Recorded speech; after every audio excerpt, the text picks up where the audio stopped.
आखिर क्यों भगवान गणेश को नहीं चढ़ाते तुलसी? धर्म ग्रंथों के अनुसार भगवान गणेश को भगवान श्री कृष्ण का अवतार बताया गया है और भगवान श्री कृष्ण स्वयं भगवान विष्णु के अवतार है। लेकिन जो तुलसी भगवान विष्णु को अत्यंत प्रिय है, इतनी प्रिय कि भगवान विष्णु के ही एक रूप शालिग्राम का विवाह तक तुलसी से होता है, वही तुलसी भगवान गणेश को अप्रिय है। इतनी अप्रिय कि भगवान गणेश के पूजन में इसका प्रयोग वर्जित है। पर ऐसा क्यों है, इसके संबंध में एक पौराणिक कथा है। एक बार श्री गणेश गंगा किनारे तप कर रहे थे। इसी कालावधि में धर्मात्मज की नवयौवना कन्या तुलसी ने विवाह की इच्छा लेकर तीर्थ यात्रा पर प्रस्थान किया।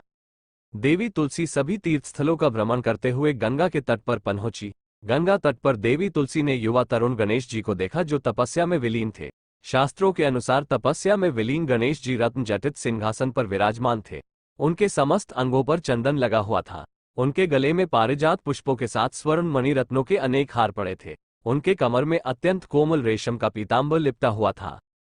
तुलसी श्री गणेश के रूप पर मोहित हो गई और उनके मन में गणेश से विवाह करने की इच्छा जागृत हुई। तुलसी ने विवाह की इच्छा से उनका ध्यान भंग किया। तब भगवान श्री गणेश ने तुलसी द्वारा तप भंग करने को अशुभ बताया और तुलसी की मंशा जानकर स्वयं को ब्रह्मचारी बताकर उसके विवाह प्रस्ताव को नकार दिया। श्री गणेश द्वारा अपने विवाह प्रस्ताव को अस्वीकार कर देने से देवी तुलसी बहुत दुखी हुई और आवेश में आकर उन्होंने श्री गणेश के 2 विवाह होने का शाप दे दिया।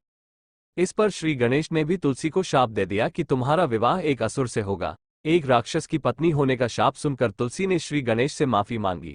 तब श्री गणेश ने तुलसी से कहा कि तुम्हारा विवाह शंखचूर्ण राक्षस से होगा, किंतु फिर तुम भगवान विष्णु और श्री कृष्ण को प्रिय होने के साथ ही कलयुग में जगत के लिए जीवन और मोक्ष देने वाली होगी। पर मेरी पूजा में तुलसी चढ़ाना शुभ नहीं माना जाएगा। तब से ही भगवान श्री गणेश जी की पूजा में